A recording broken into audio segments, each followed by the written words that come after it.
할렐루야. 오늘은 에베소서 1장 13절에서 14절의 말씀을 가지고 성령의 인침과 보증이라는 제목으로 여러분과 말씀의 은혜를 나누고자 합니다. 그러니까 하나님의 은혜와 평강과 축복이 여러분과 함께 하시기를 빕니다. 에베소서 1장 3절에서 14절은 한 문장으로 되어 있는 하나의 커다란 찬송시라고 볼 수가 있습니다. 음악으로 치자면 하나의 교향곡이라고 볼 수가 있겠죠. 삼위일체 하나님에 대한 사도 바울의 놀라운 고백과 그리고 묵상이 깊이 우러나서 이것이 하나님을 향한 찬송으로 울려 퍼지게 됩니다.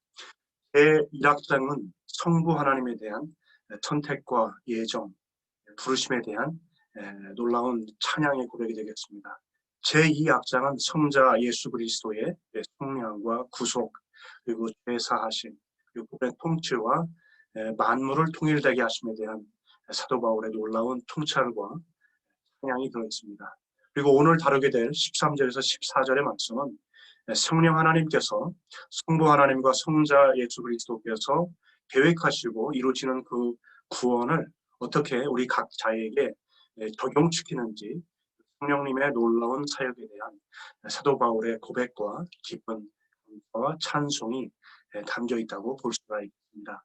오늘 본문의 말씀을 통해서 사도 바울이 성령 하나님에 대해서 간결하게 묘사하고 있지만 성령 하나님의 구원 사역을 살펴보면서 함께 은혜를 나누고자 합니다.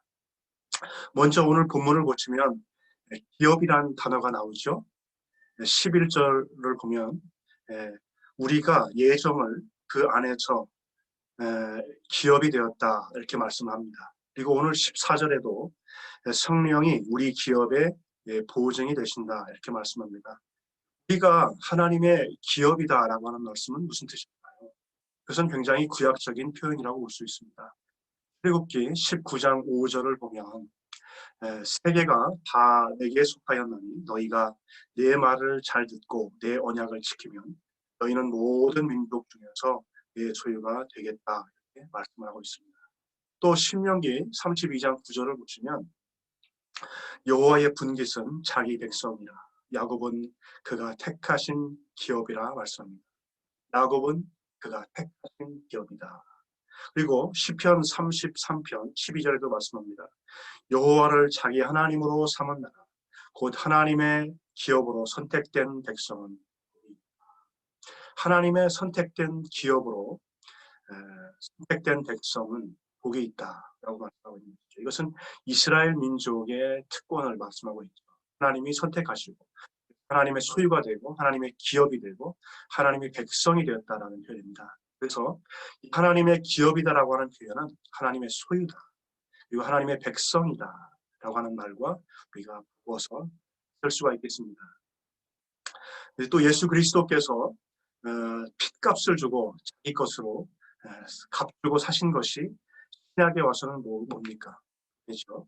그래서 사도행전 20장 28절 후반절을 보면 하나님이 자기 피로 값주고 사신 교회라고 말씀하고 있습니다.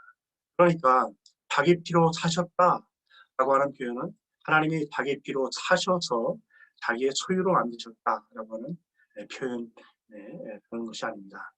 이것을 다시 베드로전서 2장 9절을 보면 베드로 사도가 이렇게 말씀합니다. 너희는 택하신 족속이다. 왕 같은 대사장들이다. 그리고 그의 소유가 된 백성이다. 이렇게 말씀하는 것입니다.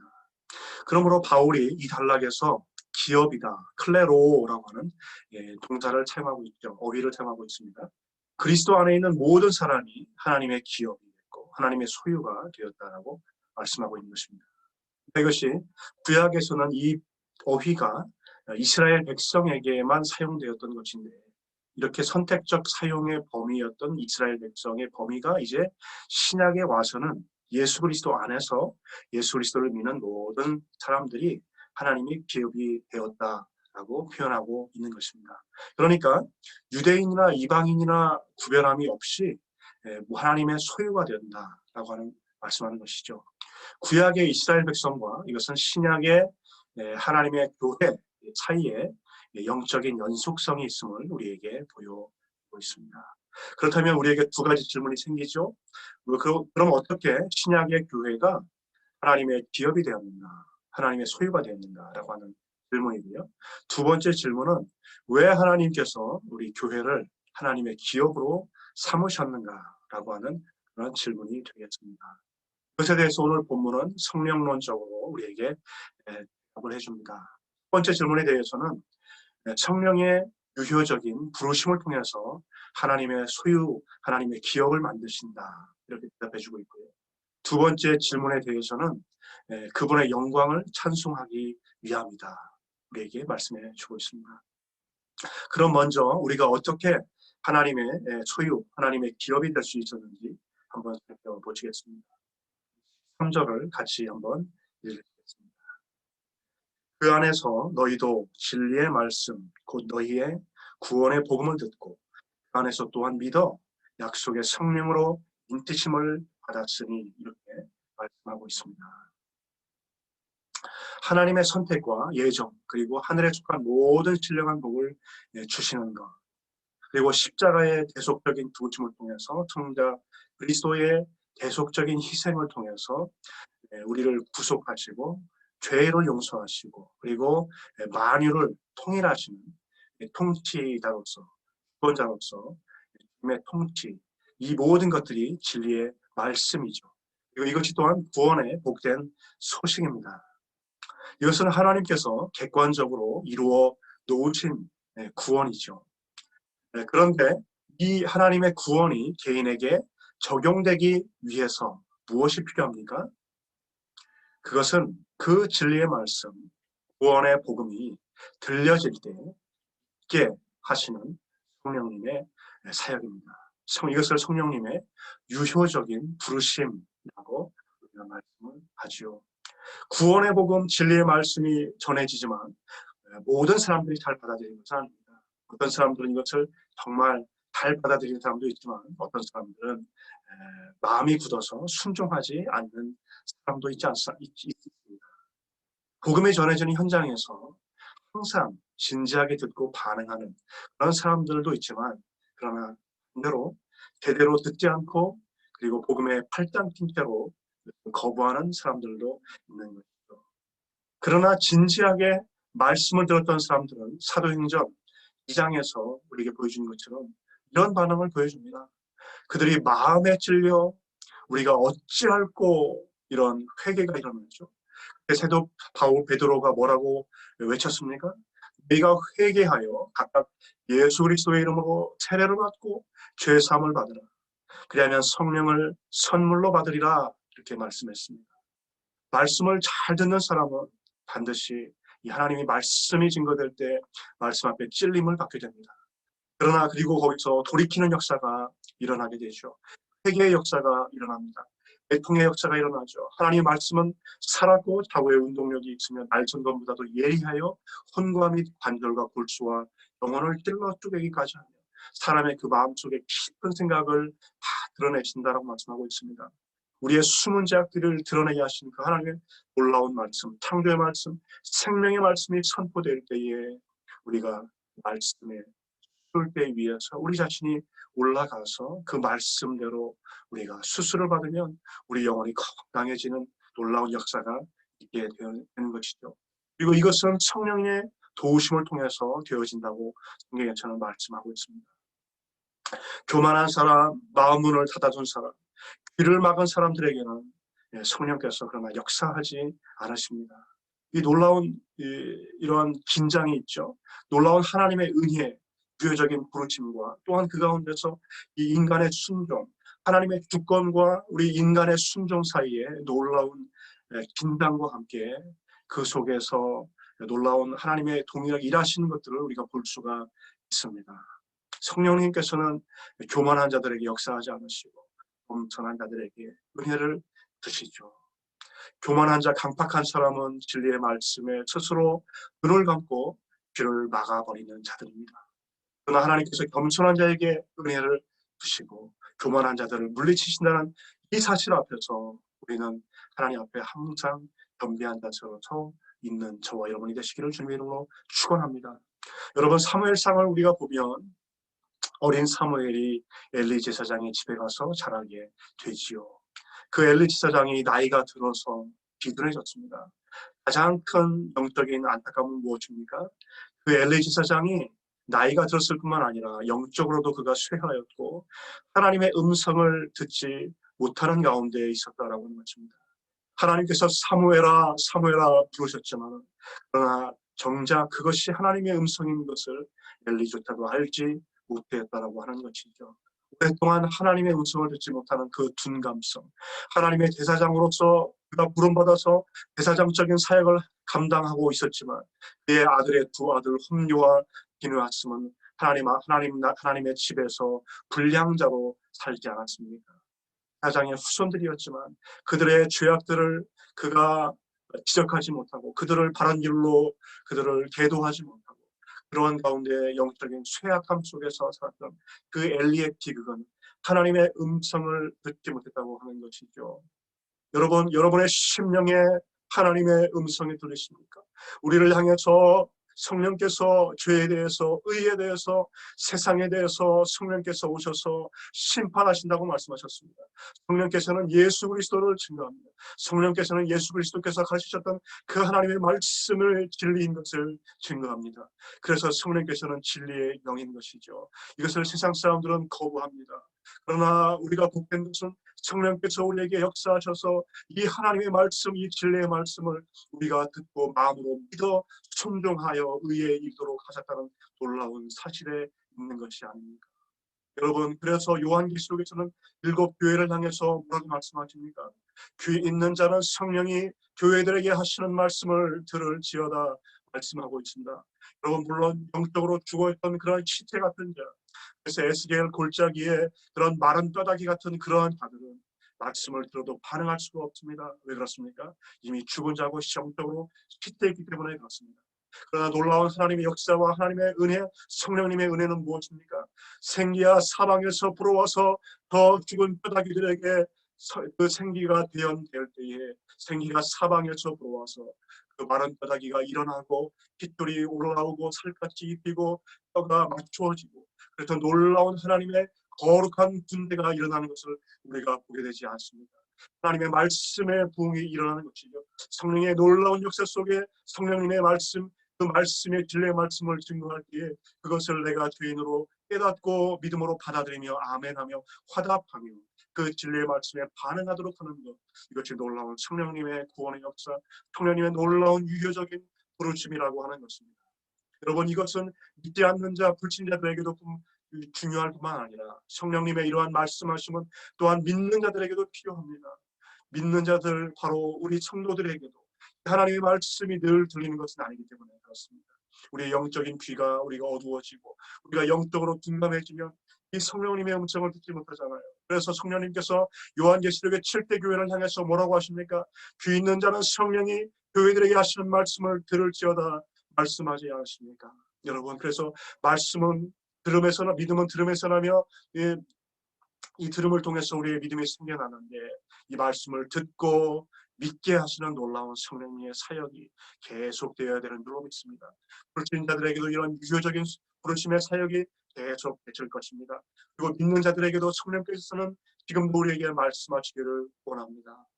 저와 여러분이 겸비한 가운데 나아가서 이 놀라운 성령님의 말씀하시는 그 사역에 순종하고 들어서 믿으며 우리의 심령이 새롭게 되고 회복되는 놀라운 역사가 저와 여러분에게 있기를 주님의 이름으로 축원합니다. 여러분, 제가 이러한 사람들을 대상으로 하나님의 말씀을 복음을 증거하고 설교 메시지를 전거할 때 이들이 얼마나 복음을 잘 받아들인지 모릅니다. 이들이 마음이 심령이 가난해져서 얼마나 스펀지처럼 하나님의 말씀을 다 흡수하는지 모릅니다. 그러나 안타깝게도 터키 사람들은 그들의 경제력이 조금 있다고, 그리고 육체적으로 강인하다고, 그리고 민족적으로 터키 오스만 제국의 후예라고 하는 그런 민족적인 그 자부심, 자존심이 굉장한 민족이잖아요. 그들의 마음이 참 안타까운 것은 얼마나 많은 선교사들이 들어가서 함께 사역을 해오고 있지만 아직까지도 절대 다수의 투르크 무슬림들이 하나님의 말씀을 듣고 잘 반응하고 회개하고 복음에 응답하지 않는다라고 하는 그러한 사실입니다. 사랑하는 형제자매 여러분, 성령님께서는 말씀을 통해서 역사합니다. 그래서 우리가 말씀을 듣고 읽고 우리가 메시지를 듣는 것이 너무나 소중합니다. 여러분, 우리가 식물을 키울 때도 우리가 때에 따라서 우리가 주기적으로 우리가 물을 주어야 하듯이 우리의 영혼도 하나님의 말씀을 주기적으로 먹어 주어야 우리가 우리가 당인함을, 영적인 생명력을 우리가 유지할 수가 있는 것입니다. 성령께서는 이 말씀을 통해서 역사합니다. 말씀과 함께 일하십니다. 진리의 말씀이 증거될 때 듣는 사람들의 마음을 열어서 의에 대해서, 죄에 대해서, 심판에 대해서 책망하실 뿐만 아니라 진리를 증거하시는 그 놀라운 성령님의 역사 속에 저와 여러분이 귀한 은혜와 축복을 받아들이는 저와 여러분들이 되시기를 주님의 이름으로 축원합니다. 그래서 이 하나님의 구원의 사역, 성령의 역사가 일어나는 사역, 성령님의 임재가 충만한 교회가 되기 위해서 여러분 무엇이 필요합니까? 우리가 기도하는 성도가 되어야 합니다. 우리가 하나님 앞에 엎드려서 겸손히 기도할 때, 겸손히 하나님의 성령님의 역사하심을 구할 때 성령님께서 놀랍도록 충만한 가운데 역사하시고 일하시고 그분의 임재로 채워질 줄로 믿습니다. 사랑하는 형제자매 여러분, 저와 여러분이 일하고 저와 여러분이 계획하고 행동할 때 그것은 우리 인간의 일하는 것밖에 되지 않습니다. 그러나 우리가 기도할 때 하나님께서 일하시고 역사하시는 줄로 믿습니다. 성령께서 말씀과 함께 역사하심으로 주요적인 부르심의 사역이 계속 일어나도록 그 생명의 말씀, 능력의 말씀이 되어서 생기가 불어와서 마른 뼈들이 살아나고 거룩한 군대가 되어졌던 것처럼 이 시대에도 많은 형제자매들이 진리의 말씀, 생명의 말씀, 그 진리를 듣지 못해서 영적인 기갈 가운데서 헤매고 있지 않습니까? 바로 그러한 가운데 성령님의 놀라운 역사 가운데 이 진리를 태어나시고 이 진리의 말씀에 부응케 하시는 놀라운 사역이 계속되어지도록 저와 여러분들이 기도함으로 나아갈 수 있기를 주님의 이름으로 축원합니다. 그리고 이렇게 하나님의 백성을 만드시는 성령님의 사역을 오늘 본문에서는 약속이다, 약속의 성령님. 두 번째는 성령님의 인치심이다. 그리고 이 성령의 보증이 되신다라고 하는 세 단어로 표현하고 있습니다. 첫째로 약속의 성령이라는 말씀은 성령께서 약속대로 오셨다고 하시는 그런 말씀이죠. 하나님은 구약시대 선지자들을 통해서 성령님을 보내실 것을 약속하셨습니다. 에스겔서 36장에 말씀합니다. 또 새 영을 너희 속에 두고 새 마음을 너희에게 주되 너희 육신에서 굳은 마음을 제거하겠다. 부드러운 마음을 주겠다 말씀합니다. 여러분 요엘서 2장 28절에 말씀합니다. 그 후에 내 영을 만민에게 부어주리니 너희 자녀들이 장래일을 말할 것이고 너희 늙은이는 꿈을 꿀 것이고 너희 젊은이는 이상을 볼 것이고 그리고 예수께서 성령님을 보내실 것을 말씀하셨습니다. 내가 아버지께 구하겠으니 그가 또 다른 보혜사를 너희에게 주사 영원토록 너희와 함께 있게 하시리라. 보혜사 곧 아버지께서 내 이름으로 보내실 성령 그가 너희에게 모든 것을 가르치시고 내가 너희에게 말한 모든 것을 생각나게 하시리라. 할렐루야. 여러분 성령께서는 약속대로 오신 분이십니다. 둘째로 성령님은 하나님의 약속대로 오신 분이실 뿐만 아니라 하나님의 인치심이라는 것입니다. 인친다는 말은 도장을 찍는다는 말씀이죠. 여러분 도장은 언제 찍습니까? 탈사지 박사님은 그의 주석에서 도장 찍는다. 인침의 세 가지 기능을 말했습니다. 첫 번째는 인침은 물건이나 서류가 진실하며 그것이 진짜인 것을 확인하기 위한 것이다. 두 번째로 인침은 어떤 사람의 재산과 소유를 표시하기 위한 것이다. 그래서 옛날에 그 스티그마, 그 종들에게 인을 찍을 때, 도장을 찍을 때 그 흔적을 통해서 그 종은 영원토록 그 주인의 소유라고 하는 것을 인쳤죠. 세 번째로 인침은 어떤 것을 확실하고 안전하게 보존할 목적으로 사용한다. 그래서 예수님께서 돌아가셨을 때에 이 아리마대 요셉의 무덤에 장사 지내시고 그 무덤을 큰 돌로 막고서 그것을 인봉했지 않습니까? 그것을 안전하게 보호하기 위한 목적으로 그것을 인을 친 것이죠.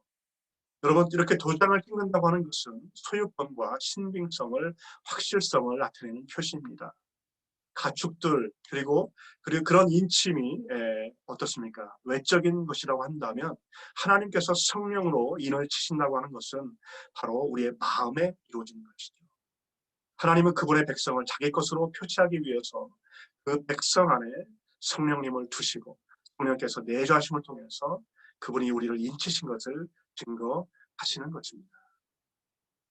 그런데 성령님의 인침을 성도의 신앙생활 중에서 어떤 특별한 제2의 축복이라든가 특별한 경험으로 축복으로 보는 분들도 있어요.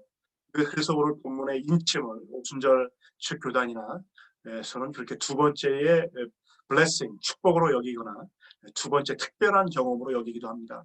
그리고 마틴 로이드 존스 목사님 같이 유명한 이 강해 설교 목사님 경우에도 성령의 인치심을 이렇게 예수님 믿고 난 이후에 경험하게 되는 특별한 인치심으로 경험하게 되는 특별한 영적 부흥으로 이렇게 관련된 것으로 여기기도 했습니다. 그러나 우리는 오늘 이 본문의 인치심이라는 표현이 어떤 시제로 되어 있는지를 우리 한번 살펴볼 필요가 있습니다. 우리 13절을 다시 한번 잘 보세요. 13절에서 뭐라고 말씀하고 있습니까?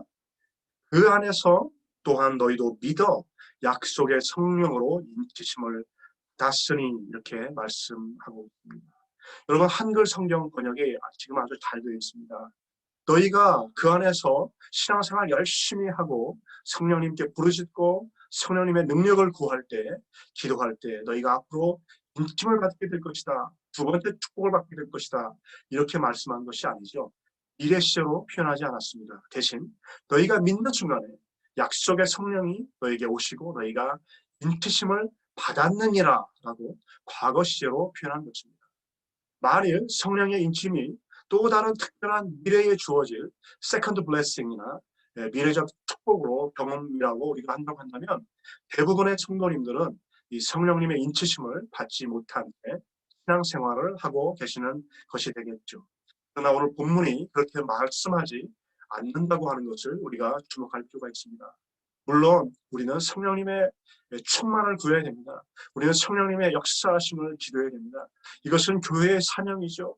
교회의 사활이 걸린 문제, 교회의 예배와 교회의 모든 사역 속에 성령님의 임재가 있는가 없는가, 성령님의 기름 부으심이 있는가 없는가, 이것은 너무나 절대적으로 중요하고 너무나 본질적이고 교회의 생명력이, 교회의 사활이 달린 너무나 중요한 문제입니다. 그러나 오늘 본문이 말하는 성령님의 인치심이라는 개념은 그런 개념은 아니라는 것이죠. 그래서 오늘 본문의 인치심을 받았다는 표현은 모든 믿는 자가 믿음과 함께 하나님의 소유, 하나님이 기업이 되었다라고 하는 것을 도장 찍으시는 사건이라고 우리에게 말씀해 주고 있는 것입니다. 하나님께서 모든 믿는 자들에게 주신 성령이 내주하심으로 그것이 인치신 것을 증거하신다는 말씀이 되겠습니다. 우리가 예수를 믿고 주라 시인하는 것은 아무나 할 수 있는 것이 아니죠. 성령이 아니고서는 할 수 없습니다. 하나님을 아바 아버지라 부르는 것도 성령이 아니고서는 이것도 할 수가 없는 것이죠. 우리 속에서 믿음을 주시고 확신을 주시고 우리 속에서 역사하시는 내주하시는 성령님, 이 성령님의 세례, 성령님의 인치심이 없이는 우리가 하나님의 자녀가 됨이 없이는 우리가 거듭남이 없이는 이렇게 할 수가 없는 것이죠. 그래서 조한 스토트 목사님이 정말 이 말씀을 잘 말씀해 주셨어요. 세례가 외적이고 눈에 보이는 표지라고 한다면 이 성령의 인치심이라고 하는 것은 하나님이 자신의 백성을 자기 것으로 구분하기 위해서 주시는 이 내적이고 보이지 않는 마음속에 있는 성령님의 임재가 이 성령의 인치심이다. 이렇게 말씀해 주고 있는 것이죠. 바로 우리가 어떤 존재인가, 우리가 어떤 축복을 받았는가, 바로 성령님께서 저와 여러분을 인치시고 하나님의 자녀인 것을 확실하게 인치셔서 확인하신다라고 하는 것을 우리에게 말씀해 주고 있는 것입니다. 그리고 세 번째로 성령님의 사역은 하나님의 택하신 백성이 받을 최종적인 기업의 보증이 되신다고 하는 바로 그러한 사실입니다. 오늘 보면 14절에서 이렇게 말씀합니다. 이는 우리의 기업의 보증이 되사 그 얻으신 것을 속량하시고 그의 영광을 찬송하게 하려 하십니다. 여기에서 속량은 미래적인 의미죠. 미래에 이루어질 완전한 구원, 영화를 의미하는 것입니다. 그리고 여기서 본문에 14절에 말씀하는 그 얻으신 것이라는 표현은 그 구절은 굉장히 어려운 표현이죠. 쉽게 말하면 하나님이 얻으신 것을 말씀합니다. 무엇입니까? 하나님이 얻으신 것, 하나님이 소유된 백성, 하나님이 우리를 자기의 피로 밥주고 사셨죠. 그래서 우리 성도는, 신약의 성도는 하나님의 얻으신 대상이 된 것입니다. 다른 말로 하면 하나님의 소유죠. 하나님의 기업이 같은 표현입니다. 그 얻으신 것. 그래서 14절을 이해하기 쉽게 번역하면 이렇게 되겠습니다. 성령님께서는 그 얻으신 것, 다시 말해서 하나님의 기업, 하나님의 백성인 우리들의 구원이 완전히 이루어질 때까지, 성량하시고 구원의 완성이 이루어질 때까지 우리가 하나님의 유산을 상속받을 자임을 보증해 주십니다. 이렇게 14절을 우리가 번역해 볼 수가 있겠습니다. 우리가 앞부분에서 구약의 이스라엘이 그리고 신약의 교회가 하나님의 기업이다, 하나님의 소유다 말씀을 드렸습니다. 여기서 말씀하는 이 기업에는 또 약간 또 다른 의미가 있죠. 그것은 우리 자신 성도가 누구냐라고 하는 자기 정체성의 문제일 뿐만 아니라 장차 성도가 영원히 하나님 나라에서 받아 누리게 될 유업이 있다고 하는 것을 말씀해 주고 있습니다. 그것이 또한 이 성도가 받을 기업이다라고 우리에게 말씀해 주고 있는 것이죠. 사랑하는 형제자매 여러분, 성령님께서는 어떤 분이십니까? 마치 보증금 같은 분이다라는 것이죠. 우리가 집을 계약을 할 때도 보증금을 내면 어떻게 되죠? 계약이 이루어지는 것이죠. 우리가 그래서 그때부터 그 집에 대한 어떤 작은 소유권을 우리가 가지게 되는 것이 아닙니까? 보증은 그것이 보증하는 것과 분리되어 있지 않습니다. 실제로 그 보증을 하는 것과 것의 첫 부분이 되는 것이죠. 첫 열매처럼 역사하게 되는 것이죠. 그래서 성령님께서 바로 우리가 장차 받을 하나님 나라의 그 기업의 보증으로, 그 기업의 첫 열매로, 그 기업의 일부분으로 우리에게 주셨다라고 하는 것입니다. 그래서 우리가 장차 하나님 나라에서 누릴 그 기업의 영광스러운 풍성함은 이루다 말로 다 할 수가 없고 우리가 다 측량할 수가 없을 것이죠. 우리가 다 그것을 지금 헤아릴 수 없을 것입니다. 그러나 우리가 지금 살면서 그 일부를 우리가 맛보고 알고 우리가 경험할 수 있게 하나님께서 우리에게 축복해 주셨어요. 그것이 바로 무엇입니까? 바로 성령 하나님이십니다. 성령 하나님을 우리에게 보증으로 주셨어요. 그래서 구약에서 이스라엘 백성이 약속의 가나안 땅을 향해서 갈 때 광야에서 나오죠. 출국해서 그 광야 길을 갈 때에 보증으로 어떻게 주십니까? 구름 기둥과 불 기둥으로 날마다 그들과 함께 동행해 주시고 임재하시는 그런 축복을 하나님께서 보여주셨잖아요. 우리가 장차 하나님 나라에서 누릴 그 기업의 영광스러운 그 풍성함, 거기에서는 더 이상 해가 필요 없다고 했습니다. 하나님께서 우리의 친히 우리의 성전이 되신다고 말씀하시기 때문에 그렇죠. 하나님의 임재로 충만한 그런 놀라운 새 예루살렘과 새 땅에서, 새 하늘과 새 땅에서 저와 여러분이 살게 될 것입니다. 하나님이 우리에게 주시는 놀라운 상속, 우리가 상속자로서 받아 누릴, 하나님의 자녀로서 받아 누릴 놀라운 영광의 풍성함이 우리를 기다리고 있습니다. 우리는 그것을 다 완전하게 알지 못합니다. 그러나 우리가 이 땅에 살면서도 우리가 일부분을 경험할 수가 있는데 그것은 바로 성령님을 통해서 우리가 그것을 경험하게 된다라고 하는 것입니다. 성령께서 날마다 저와 여러분의 삶 속에 동행하여 주십니다. 할렐루야. 하나님의 임재를 맛보게 하여 주십니다. 할렐루야. 하나님 나라의 평안과 기쁨을 저와 여러분이 맛볼 수 있도록, 경험할 수 있도록 우리를 축복해 주시는 것입니다. 할렐루야. 그래서 이 성령을 통해서 우리가 장차 누릴 그 기업의 일부분을 하시는 놀라운 축복을 우리에게 주신다라고 하는 것입니다. 그리고 이것을 통해서 하나님께서 우리를 목적하신 바가 무엇입니까? 그것은 하나님의 영광을 찬송하는 삶을 살도록 하기 위함이라 말씀해 주고 있는 것이죠.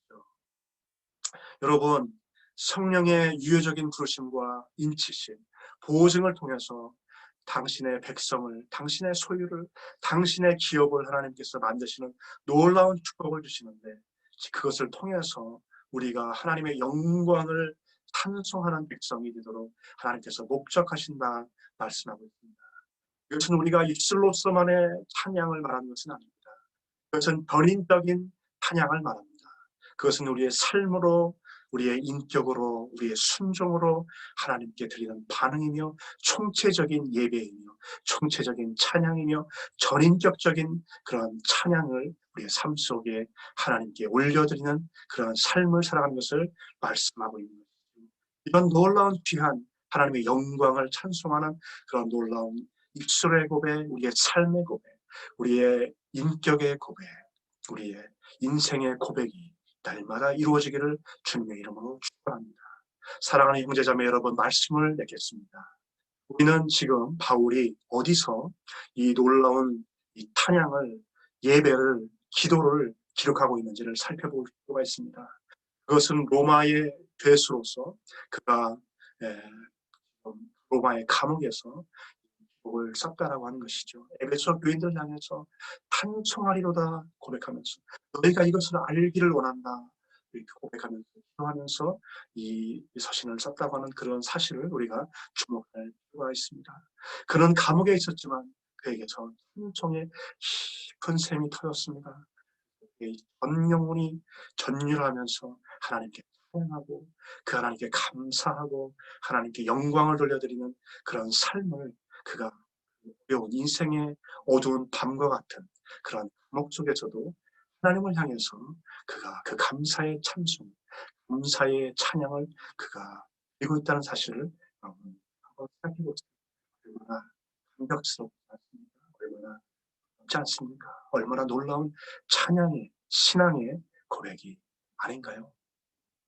여러분, 그는 여전히 가택연금 상태에 있었습니다. 그의 손목이 쇠사슬에 착고에 묶여 있고 몸은 감금되어 있었지만 그러나 그의 마음과 정신은 그의 영혼은 매여 있다. 우리의 쇠사슬은 이 세상 환경이 우리를 얽어맨다 할지라도 우리 성도는 누구입니까? 이 세상에 주는 그 어떤 고난과 어려움과 환난과 그런 고통이 우리를 얽어맬 수 없다고 하는 사실입니다. 그 까닭은 성부, 성자, 성령, 성삼위 하나님께서 저와 여러분을 위해서 그런 구원의 계획을, 구원의 사역을 계획하셨고 이루셨고 그것을 성령을 통해서 작동하고 계시며 그것을 완성하실 것이지만 그것에 대한 보증으로 성령을 주셔서 오늘도 여러분이 이 모든 상황을 능히 이기도록 역사하시는 그런 능력이 되시는 그 까닭이 있기 때문에 그렇다고 한다면 저와 여러분이 이 땅을 살면서 우리가 그리스도 예수 안에서 이 놀라운 축복을 하늘에 속한 모든 신령한 축복을 받은 자로서 우리가 우리 어떤 환경에 처하든지 하늘을 향해 바라보며 하나님 바라보며 찬양하며 우리가 영광의 찬송을 돌려드리며 이 세상을 당당하게 이겨나가며 승리하는 저와 여러분 되시기를 주님의 이름으로 기도하시겠습니다. 하나님 아버지 감사합니다. 또 바울이 감옥에 있었고 그의 손과 발은 착고에 매인 바 되었습니다. 그러나 그의 영혼은 매이지 않았습니다. 그의 마음은 매이지 않았습니다.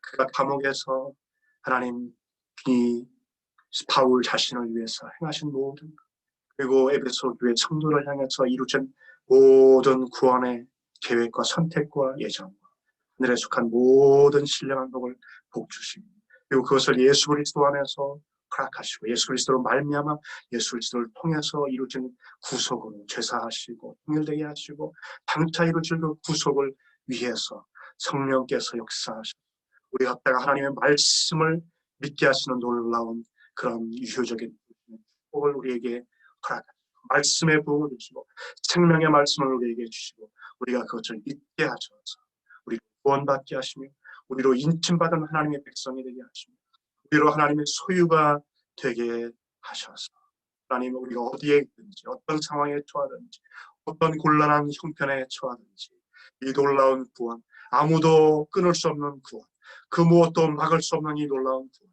장차 이루어질 이 구원의 완성을 위해서 우리에게 보증을 주신 그 성령님이 날마다 우리 안에 함께 하시고 우리 안에 임재하심을 통해서 우리로 탄성 가운데 하나님께 영광 돌리며 이 신앙길 이 본향을 찾는 그 길을 걸어갈 수 있게 하시면 감사하나이다. 오늘도 우리의 만문을 열어서 주여 이 놀라운 하나님의 구원의 역사를 찬양하고 깊이 묵상한 가운데 신령한 찬송과 고백과 감사와 예배 우리 속에 흘러넘치도록 주여 역사하여 주시고, 우리 사랑하는 청년부 형제자매들 여러 가지 인생의 어려움들 속에 직장과 진로와 또 배우자 문제와 여러 가지 코로나19로 인한 여러 가지 우울증과 답답함 가운데 있을지라도 하나님 한 분 가운데서 놀라운 이런 평안과 은혜와 평강과 하늘에 속한 모든 신령한 축복을 누리면서 특별히 성령님의 역사하심과 임재하심과 동행하심과 보증이 되심과 인치심과 기업이 되심을 우리가 바라보면서 오늘도 승리하며 살아갈 수 있도록 주여 축복하시고 역사하여 주시옵소서. 감사합니다. 예수님 이름으로 기도합니다. 아멘. 감사합니다. 오늘도 하나님의 귀한 말씀의 은혜를 함께 나눌 수 있어서 너무나 감사합니다. 놀라운 하나님의 축복이 이번 한 주도 여러분을 살리고 또 여러분과 동행하며 여러분을 능력 있게 하는 귀한 말씀의 귀한 축복이 여러분을 함께